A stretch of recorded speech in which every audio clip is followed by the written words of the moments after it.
Okay, welcome to the first developer diary for Project Bronze. If you're already familiar with this project, that's great, but if you're not, a short description of what we're setting out here to do is to produce a action adventure video game which pulls on the mythology and history of the African continent. We are a small team called Inverse Works. We're a new team, and we are a team of two people. We are people who have jobs and make this stuff in our spare time. And we are people who have next to no experience in making video games. My name's Dexter. I'm the lead developer on the project, and I am here to talk to you about what we're doing. Um, as you can see, we're developing the project in Unreal, and we are aiming to bring this endeavor to life because we looked around the landscape of games, media, and entertainment in general, and we said, hey, there's a continent on the planet which is the largest and one of the oldest in terms of traceable civilizations and so on. And we asked ourselves why so few games have tapped into this world. Uh, and it is sort of a world unto itself. We're a team of African makers and people who are descended from Africa, part of the African diaspora. And really, we're just setting out here to make something that is ambitious and is being made with a real desire to create the kind of thing that we want to play. We're big fans of games like Dark Souls, Elden Ring. We're very impressed by what we saw with Black Myth, Wukong.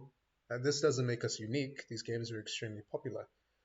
But one has to ask themselves when they're coming from a position of interest and intrigue of African history, where's the game of that ilk that takes us to the Hausa Empire or the Songhai Empire or the Aksum Empire or the Empire of Benin?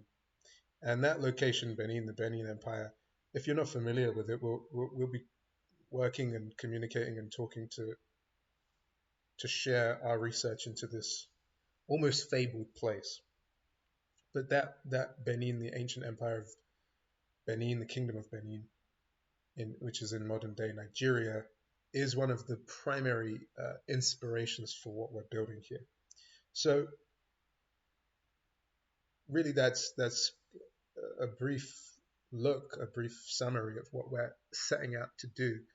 These videos here on YouTube are going to be a bit of a longer format experience. We'll talk more in detail. Really, on YouTube, we'll go over every painstaking detail of the development process. We'll spare no detail on YouTube in an effort primarily to share what we're doing, but also equally important to have all of you people in the game development community tell us what we're doing wrong, which I'm sure we will be doing lots wrong because we are self-taught. We're autodidactic video game makers.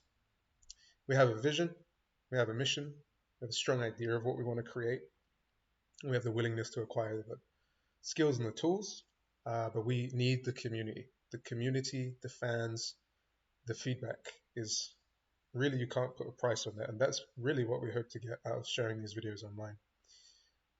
Follow us on social media. Our studio again is called Inverse Works, and that's our handle on everything except for X or Twitter, where it's Inverse Works _.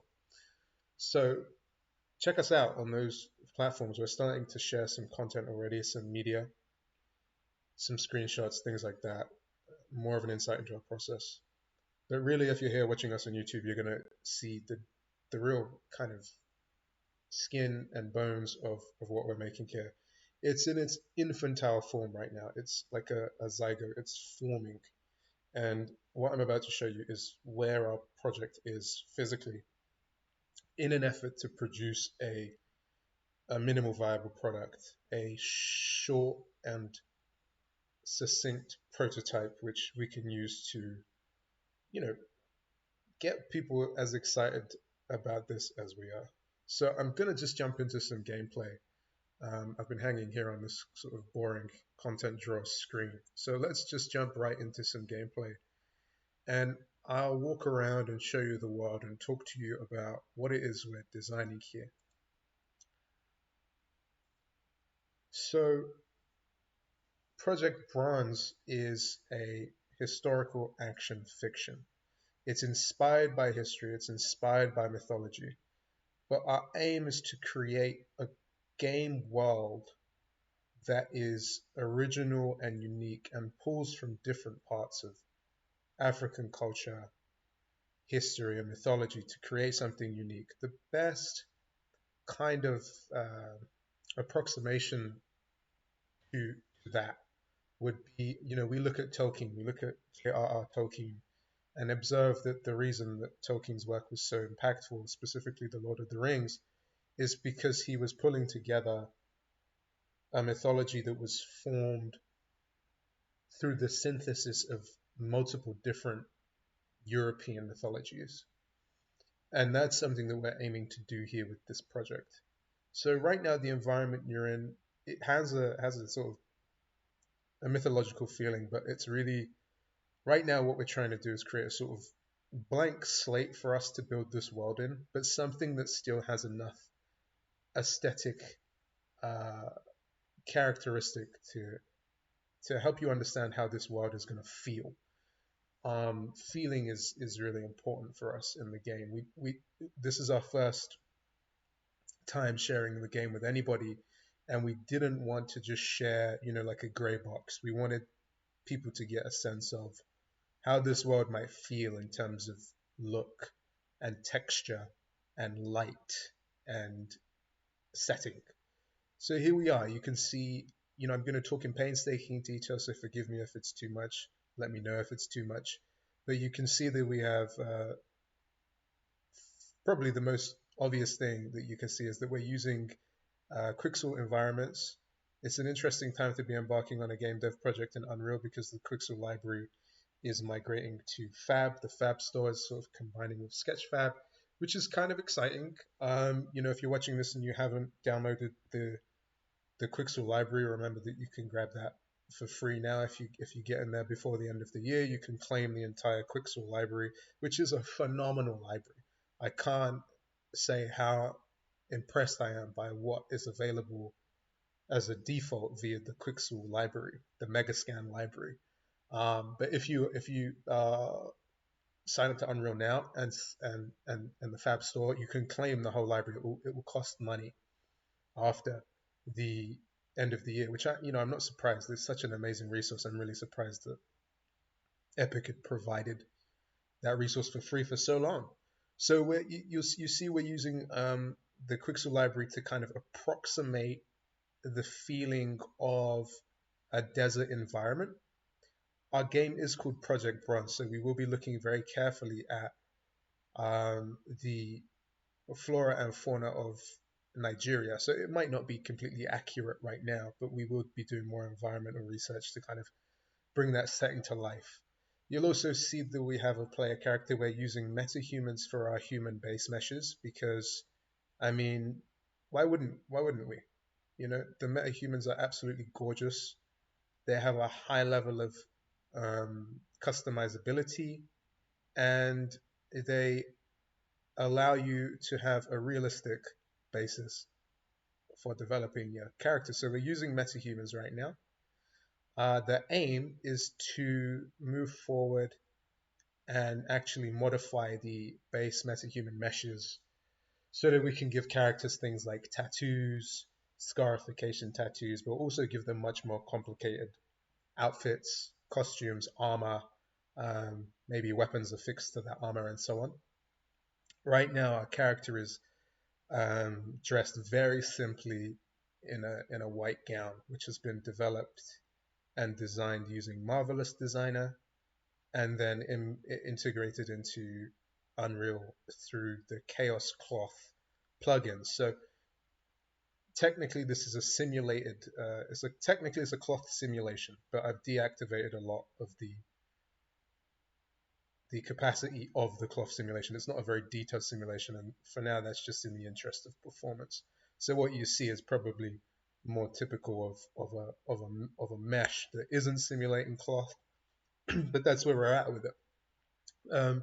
You might be saying, well, why is this guy in a white gown? Initially, one of the ideas behind this project was to create a game about the Duat, and the Duat is the afterlife or the underworld, so called, in the Kemetic religions in ancient Egypt. So when one enters into the Duat, they are entering into that space with white robes as a way to sort of, the process of entering into the Duat is about having a clear heart and a pure soul and so on.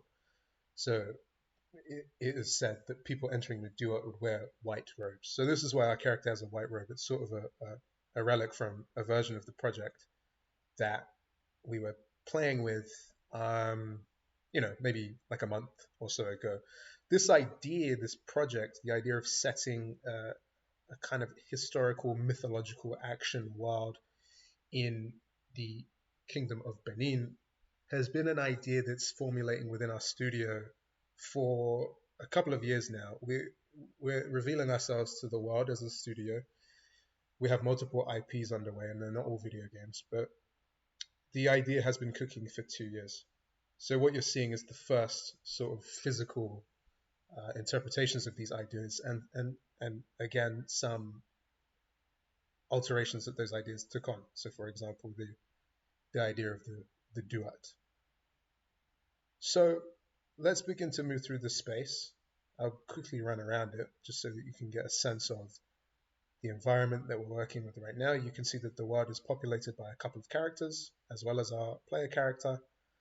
And we're putting the Quixel library to some good use to start to build something out aesthetically.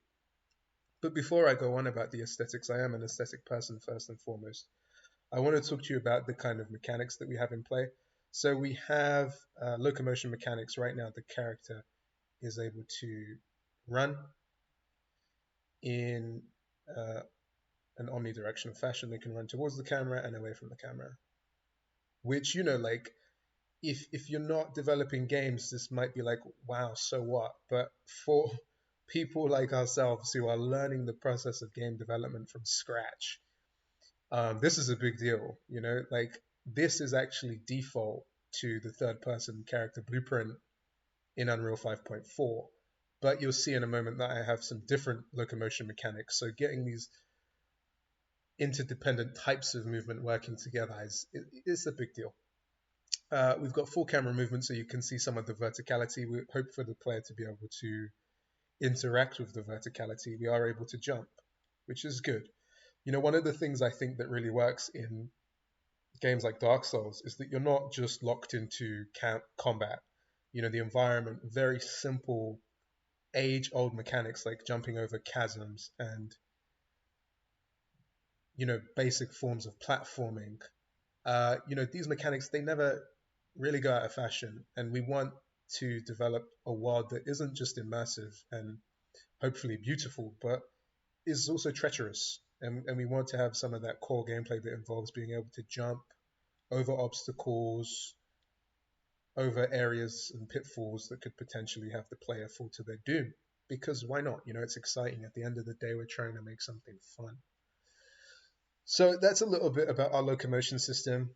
It does have some nuances to it. So, for example, one system that we have implemented is our lock-on system. Once you're locked on to an enemy character, your locomotion system will change. This will allow the player to strafe around an opponent, and this will allow them to enter combat with a more tactical approach. You can break the unlock as you might expect to, moving again in this free camera fashion, and then when you're ready to, you can lock back onto targets for a more direct attack, a more focused attack. And as you could probably imagine, our attack mechanics do not yet exist, but they are on their way. So some notes about the target lock-on system. You can see that our We do have one element of UI. We do have some HUD already in place. And you can see that it's this crosshair, which is a unique symbol. It's an Adinkra symbol, and it's the symbol of strength. And for those of you that are unfamiliar with Adinkra symbols, they are pictograms which emerge from the Akan people in Ghana. And it's almost like an alphabet. There are many symbols with many meanings.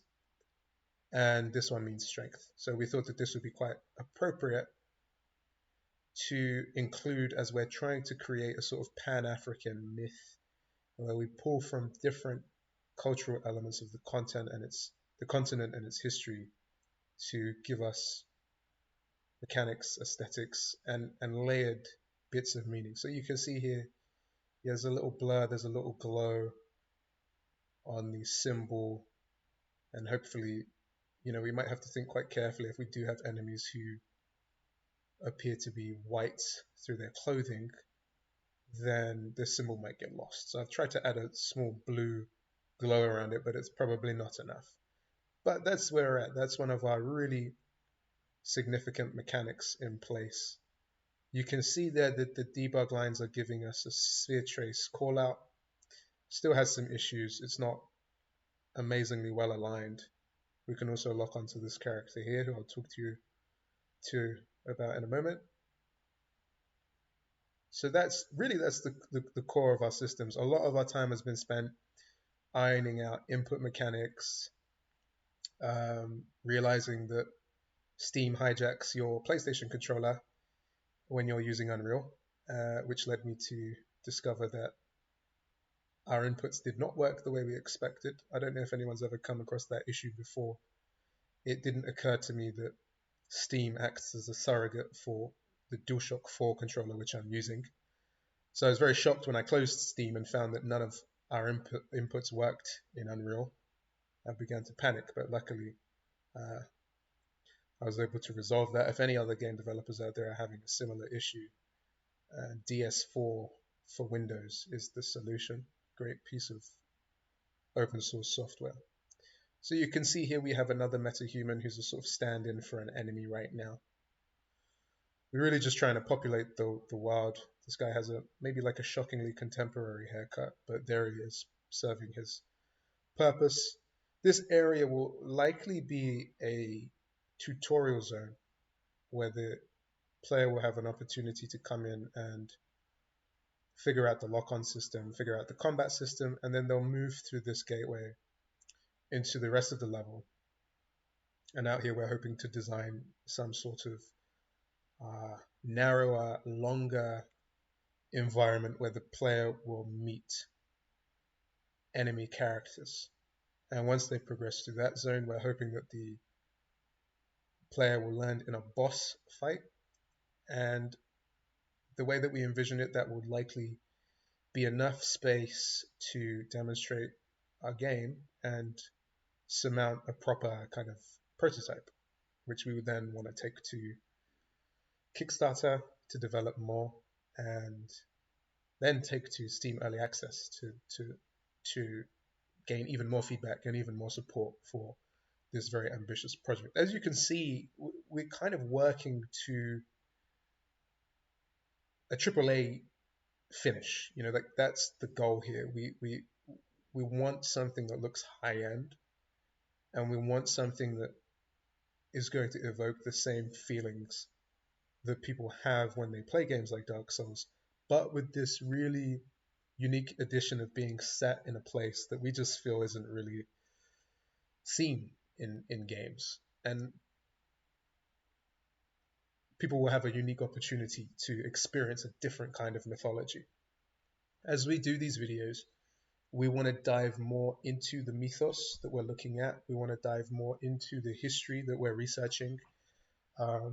Our project is massively research-based. Even though we're creating a fiction, we want that fiction to be informed at all stages by history, by people, by mythology, by artifacts, and through learning, really. So stay tuned for all of that.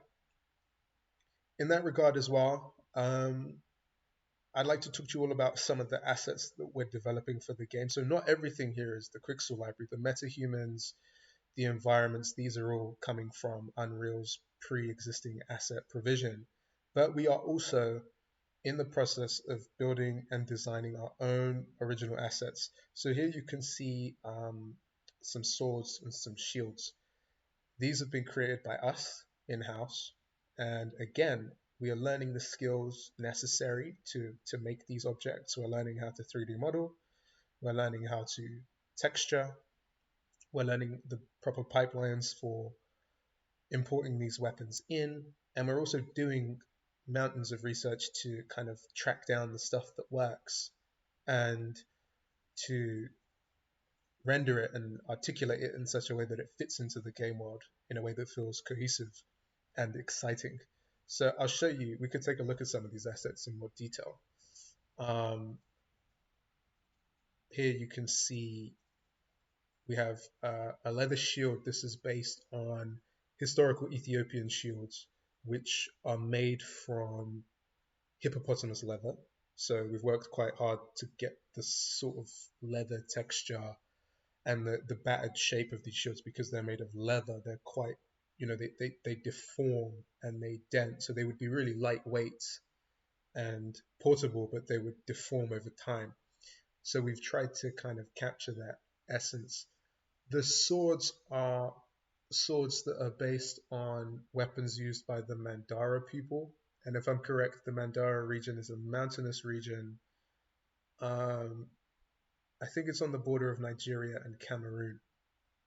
So we're looking at these historical weapons. The quality of the sword might be familiar to people who are thinking of things like gladiuses and stuff.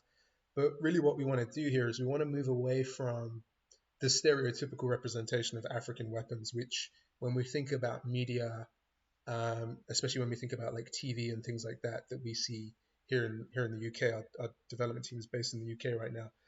It can be sometimes a little bit easy to think of African weaponry as Zulu weaponry, specifically spears and a very distinct kind of shield.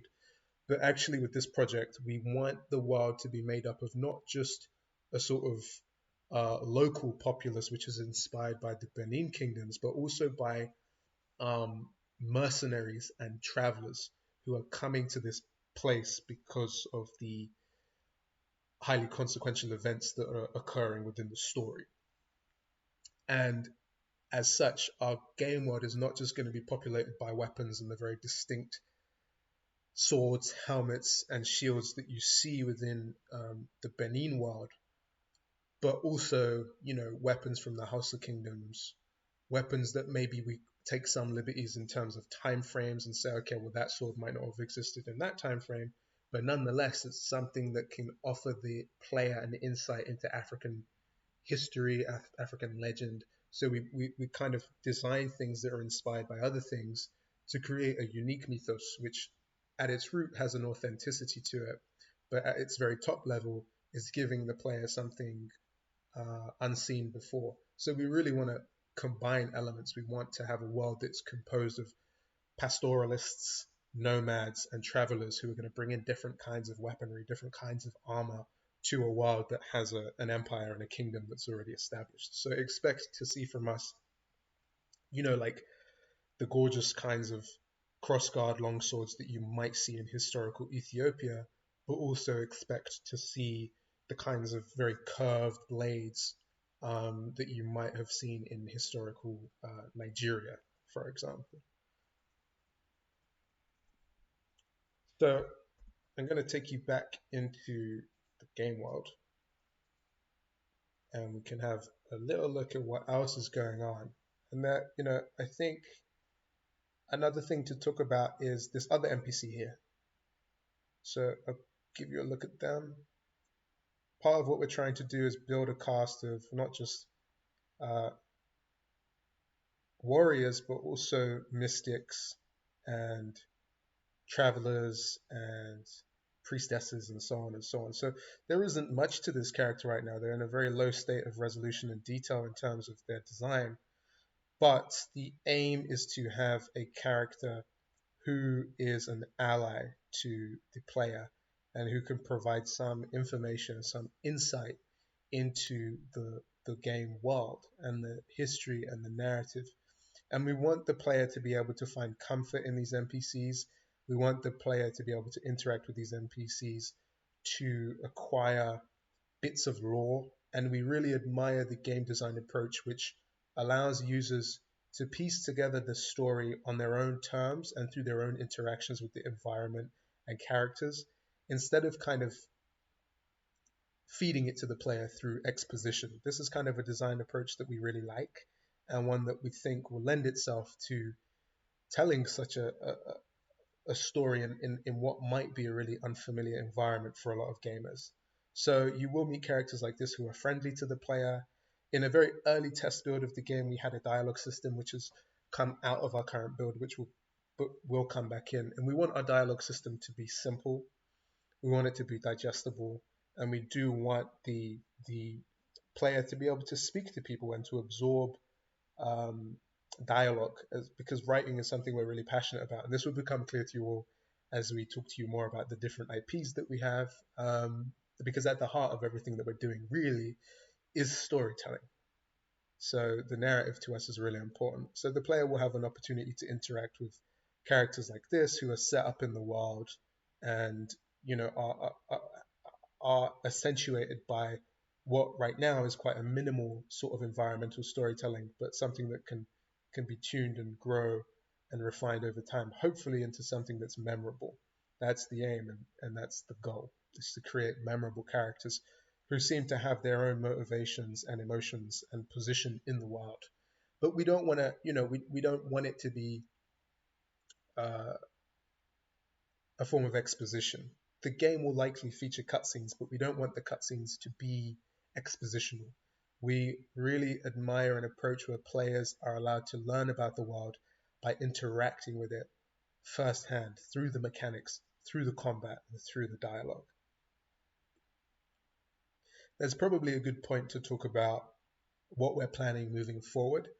Our goal over the next few weeks, few months, is to continue working in these mechanical systems. What we're looking at next is having a combat system so that the player can begin to actually engage their enemies, attack, kill, actually have some impact on the game world. Right now, we can't really impact the world other than moving through it. But in the next few weeks, we want the user to be able to engage in some form of combat and some kind of communication with characters. Again, it sounds really minimal. I mean, but we're on this journey step by step. And the reason I'm sharing our intentions with you all is because hopefully those of you who are listening can give us some feedback, can give us some advice, can tell us where we're going dreadfully wrong, and tell us what excites you about the project, what you want to see more of. Because at the end of the day, this thing is only really going to work if the community tells us what they think about it. We're really in this for an audience. We're really in this to provide something of some interest and value to people. So if you are able to feedback on what we're doing, that would be phenomenal. So yeah, we want to introduce some combat systems. We also want to be able to introduce back into the game the sort of walking locomotion. One thing I find really tricky with Unreal is the management of animations and things like state machines and blend spaces. I find them really complicated and really tricky. So if anybody has some advice, some pointers on how to navigate and manage blend spaces, please get in touch. Please, leave a comment down below. We're really open to learning from people and sharing this experience with you all. So, if you know anything about how to properly map, one thing that's really common in AAA games is that the speed at which a character moves is linked to the pressure that you apply to the analog stick. And right now we don't have any of that, but we really need it because we want the player to be able to move slowly through the world if they want to, not just to be immersed, but also to approach enemies cautiously or potential hazards in the environment cautiously. But surprisingly, I'm finding it quite tricky to find resources on how to do this. It is something we're committed to including in the game and nailing down. But if there's anything that anyone can share with us to help, that would be great. I think really that's all that we have to share right now. Things are in a very early stage. The seed is just beginning to sprout. Our mechanics are understandably minimal. But I hope that you can see that there is a real mission here and a real intention and a real vision and some aesthetic quality coming together. Obviously, what we're doing here is not indicative of a finalized product, but hopefully there's enough in here for you to look at this and say, right, you know what? These guys are a bit insane. They're trying to do something stupidly ambitious, but I like what I see and I want to see what they come up with next. That's really what we're hoping for right now. If you feel that way, if you think that there's something of value here, we certainly do, then give us a follow here, subscribe to our page on YouTube and tune in for some updates. We will be updating much more frequently with shorter bites of content on social media. On social, we're on pretty much every platform under Inverse Works, same handle that we're on here on YouTube with. On X, formerly known as Twitter, you can find us under Inverse Works _. So please do give us a follow. Please do tune in and have a look at what we're doing and join us on this journey. We'd be glad to have you along. Thanks for your time.